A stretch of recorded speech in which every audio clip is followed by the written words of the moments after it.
Welcome to Echoes of WW2, where we explore the real problems America faced in World War II and the solutions that changed history.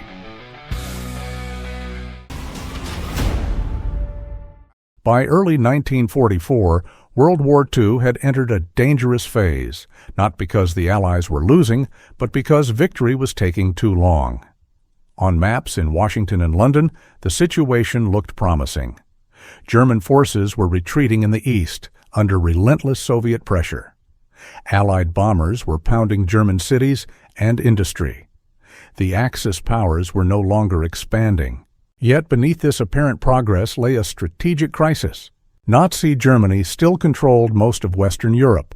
France, Belgium, the Netherlands, and much of Italy remained under occupation. Millions of civilians lived under authoritarian rule. German industry, though damaged, continued to produce weapons. And most critically, the Red Army was bearing the overwhelming burden of ground combat against Germany. Since 1941, the Soviet Union had lost millions of soldiers and civilians. Entire cities had been destroyed.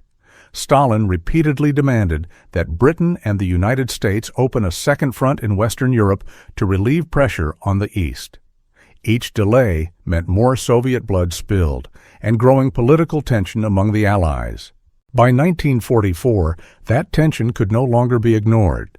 Operation Overlord, the planned invasion of Nazi-occupied France, was not simply a military maneuver.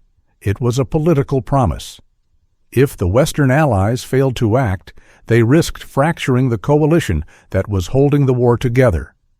Worse, they risked allowing the Soviet Union to liberate most of Europe alone, reshaping the continent's future balance of power. Dwight D. Eisenhower understood this reality clearly. As Supreme Allied Commander, Eisenhower was responsible not only for winning battles, but for managing an alliance. British leaders feared another catastrophic failure like World War I. American leaders faced a public still sensitive to casualties. Soviet leaders demanded action, not explanations. Each ally viewed the war through a different lens, but all depended on overlords succeeding. Time, therefore, was not neutral. Every month that passed strengthened German defenses along the Atlantic Wall. More concrete was poured, more mines were planted, more divisions were positioned to repel an invasion. German commanders studied the coastline obsessively, waiting for the attack they knew must come. At the same time, Allied momentum could not be held indefinitely. Operation Overlord required an unprecedented concentration of men, ships, aircraft, and supplies. Over 150,000 soldiers were assembled. Thousands of vessels crowded southern English ports. Entire air forces were repositioned. Maintaining secrecy at this scale was extraordinarily difficult. Delay increased the risk of discovery. If German intelligence detected the invasion build-up too early, they could shift reserves, reinforce Normandy, or even preemptively strike Allied staging areas. Surprise, the most valuable weapon in amphibious warfare, would vanish. Overlord would become far more costly, if not impossible. This is the first crucial misunderstanding about D-Day. Eisenhower was not waiting for the right moment. He was racing against deterioration. The war had reached a point where inaction carried escalating costs. Strategically, politically, and morally, postponement meant prolonging suffering across Europe. Civilians under occupation faced continued repression. Prisoners remained in camps. Cities endured bombing. Soldiers died daily on other fronts, while the decisive blow remained deferred. Eisenhower grasped the weight of this delay in human terms, not just strategic ones. Yet urgency did not make the decision easier. Overlord was an all-or-nothing gamble. A failed landing could cripple Allied forces in Western Europe for years. Tens of thousands of men could be lost in a single day. Public confidence could collapse. Political leadership might fracture. There would be no second attempt on this scale anytime soon. This was the environment in which Eisenhower approached the summer of 1944, not as a general searching for favorable conditions, but as a commander trapped between unacceptable alternatives. Act too soon, and risk catastrophe. Wait too long and risk losing the war's strategic coherence. Nature, however, did not care about alliances or timetables. As June approached, the English Channel became the final arbiter. Weather forecasts grew ominous. Storm systems rolled in. Seas churned. Clouds lowered. The invasion, planned down to the minute, now faced an adversary no army could defeat. The question Eisenhower faced was no longer whether to invade France. It was whether history would offer another chance at all. By late May 1944, Operation Overlord was ready in every way that human planning could make it ready. The troops were trained. The deception campaign had misled German intelligence into expecting an invasion near Calais. Supplies were stockpiled. Command structures were in place. What remained out of Allied control was the most unforgiving variable of all: nature. Modern war often appears mechanical: maps, timetables, firepower. But D-Day revealed how deeply warfare still depended on physical reality. Eisenhower was not merely commanding armies, he was negotiating with tides, moonlight, and seasons. These forces imposed limits that could not be argued with or ignored. The most critical of these limits was the tide. German defenses along the Normandy coast were engineered to exploit high tide. Underwater obstacles, steel hedgehogs, wooden stakes fitted with explosives, and mine barriers were positioned where landing craft would hit them if they arrived at full tide.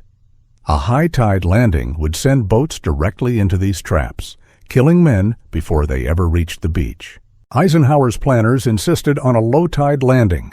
Low tide would expose the obstacles, giving engineers a chance, however slim, to clear lanes through them. But low tide alone was insufficient. It had to coincide with dawn. Too early, and troops would advance in darkness, blind and disorganized.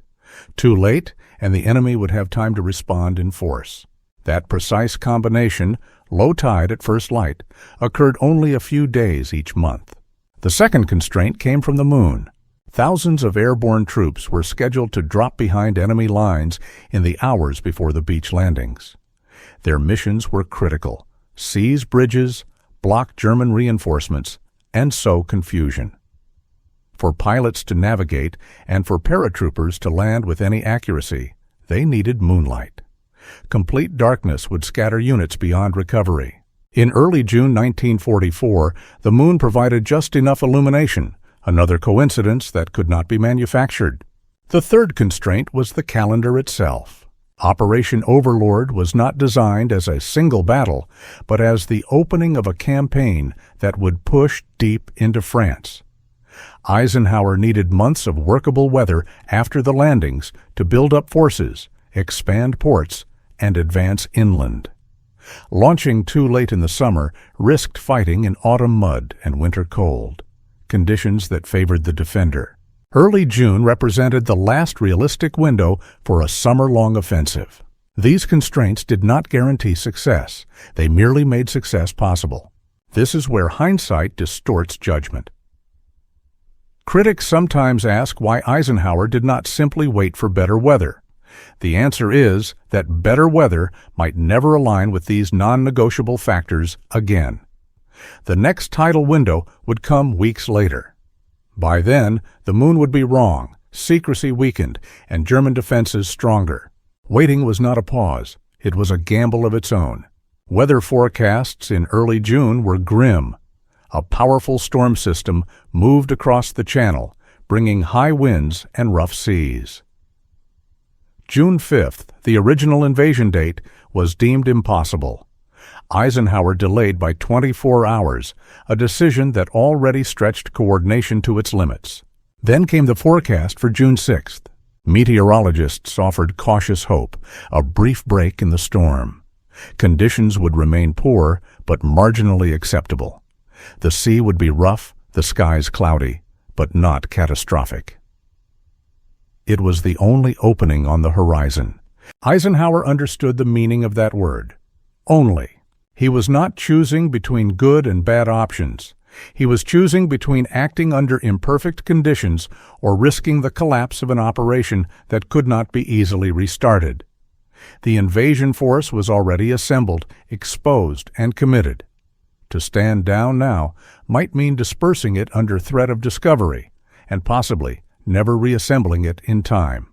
Nature had become an active participant in the war. Eisenhower did not believe he could defeat it. He believed he could work within its limits. Once, the storm would not wait politely for Allied convenience. The tides would not adjust. The moon would not reschedule itself. In that reality, June 6th was not a bold choice. It was the last available one. The invasion would go forward not because conditions were favorable, but because they were barely sufficient, and because sufficiency was all history was willing to offer. In war, victory often belongs not to the side with better weapons, but to the side that understands the enemy's expectations and then violates them. By June 1944, Dwight D. Eisenhower understood something crucial about the German defenders of Western Europe. They believed the weather made invasion impossible. That belief shaped everything that followed. German planners knew an Allied landing was coming. They had fortified the Atlantic Wall for years, pouring concrete, planting mines, and positioning artillery along the coast. They did not doubt whether the invasion would occur. They debated where and when. Their assumptions about when proved decisive. German military doctrine assumed that a large-scale amphibious assault required near-ideal conditions. Calm seas were necessary to land heavy equipment. Clear skies were needed for air support. Anything less would spell disaster for the attacker. When the storm hit the English Channel in early June, German confidence grew. This was not invasion weather. Field Marshal Erwin Rommel, responsible for coastal defenses in Normandy, shared this view. Convinced that the Allies would not attack under such conditions, he left France to return to Germany, partly for his wife's birthday, partly to confer with senior leaders. Other commanders relaxed alert levels. Units rotated off high readiness. The sense of urgency faded. The storm did what Allied deception alone could not. It reassured the enemy. Eisenhower and his staff recognized the opportunity embedded in this complacency. Poor weather degraded German reconnaissance. Air patrols were reduced. Radar coverage was less effective. The fog of war thickened, and under that fog, Allied forces moved. This is where D-Day's weather becomes paradoxical. The storm did not make the invasion easier. It made it unexpected. When Allied paratroopers dropped behind enemy lines in the early hours of June 6th, many were scattered by wind and cloud. Units landed far from their intended drop zones. Some soldiers drowned. Others fought isolated, improvised battles with little coordination. From a tactical standpoint, much went wrong. Strategically, however, the chaos worked. Dispersed airborne units cut telephone lines, seized unexpected positions, and created the illusion of a much larger force. German commanders struggled to assess the situation. Was this the main invasion? A diversion? Something else entirely? Conflicting reports flooded headquarters, slowing decision-making at the worst possible moment. On the beaches, rough seas disrupted landings. Some tanks sank before reaching shore. Infantry units arrived out of formation. At Omaha Beach, the assault nearly failed altogether under devastating fire. Yet even here, the German response faltered. Command rigidity proved fatal. German doctrine relied on centralized control, with armored reserves held back for a decisive counterattack. Those reserves required authorization from higher command. Confusion over the scale and location of the invasion delayed those orders. By the time reinforcements moved, the Allies had begun to secure their foothold. The weather magnified this paralysis. Roads were poor. Visibility was limited. Air support for German counterattacks was unreliable. The very conditions that made the invasion dangerous also slowed the defenders' ability to react decisively. Eisenhower had anticipated this asymmetry. Allied forces were trained to adapt under uncertainty. Plans emphasized initiative at lower levels. Soldiers were instructed to keep moving inland, even if objectives changed or units became separated. The German defense, optimized for predictability, struggled when predictability vanished. This difference in philosophy mattered more than the storm itself. The Germans expected clarity. Eisenhower expected confusion and planned for it. The storm transformed the battlefield into exactly the environment in which those differing expectations collided. By midday on June 6th, the outcome was still far from certain. Casualties were high. Some beachheads were fragile. But the Germans had lost their chance to contain the invasion at the water's edge. Surprise, amplified by weather, had bought the Allies precious time. That time proved decisive. The lesson of D-Day is not that Eisenhower used bad weather in a simplistic sense. It is that he understood how weather shaped human judgment. The storm influenced not just waves and wind, but assumptions, confidence, and readiness. In war, those mental factors often determine outcomes more than physical ones. By choosing to attack when the enemy believed attack was impossible, Eisenhower turned nature into a strategic ally, not by controlling it, but by understanding how others misread it. The final judgment of that decision would depend on whether the cost paid on June 6th achieved something irreversible. That answer would emerge not in hours, but in the days that followed. When the sun set on June 6, 1944, Dwight D. Eisenhower did not declare victory. He could not. Too many men were dead, too many units were still fighting, and too much remained uncertain. What he could say, quietly to himself, was that the decision could no longer be undone. That, in many ways, is the essence of command. Eisenhower's choice to launch D-Day, despite brutal weather, was not a moment of inspiration or daring bravado. It was the culmination of pressure exerted by history, geography, alliance politics, and human limits. By the time he said, "Okay, let's go," the decision was less about optimism than about responsibility. This responsibility was personal. Before the invasion, Eisenhower wrote a short note that he kept in his pocket. In it, he accepted full blame if the operation failed. He did not attribute potential failure to weather, intelligence, or subordinates. He wrote that the troops had done their duty, and that the fault would be his alone. The note was never meant to be seen. It was a private acknowledgement that leadership at its highest level means owning outcomes you cannot fully control. This perspective separates Eisenhower from the caricature of the reckless general. He did not gamble with lives casually. He weighed lives against time, and time against consequences. Every day the invasion was delayed meant more deaths elsewhere. Soviet soldiers on the Eastern Front, civilians under occupation, prisoners in camps, and air crews lost over Germany. Eisenhower understood that in total war, inaction also kills. This is the uncomfortable truth at the heart of D-Day. The decision was not between death and safety.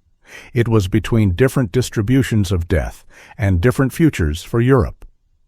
Eisenhower chose the option that concentrated risk into one terrible moment in the hope of shortening the war as a whole. The cost was immense. Thousands of Allied soldiers were killed or wounded on June 6th alone. Entire units were shattered. At Omaha Beach, the invasion teetered on the edge of disaster for hours. Nothing about D-Day was clean or controlled once it began. Yet by nightfall, something irreversible had occurred. The Allies had secured a foothold in Western Europe. Supplies continued to land. Reinforcements crossed the Channel. German forces, slow to respond and divided by confusion, failed to push the invaders back into the sea. The Second Front, long demanded, long delayed, now existed. From that point forward, the strategic balance of the war shifted. Within weeks, Allied armies broke out of Normandy. Within months, Paris was liberated. Within a year, Nazi Germany surrendered. These outcomes were not guaranteed by D-Day alone, but they were made possible by it. The invasion transformed Allied momentum into permanent pressure. Looking back, It is tempting to view Eisenhower's decision as obvious.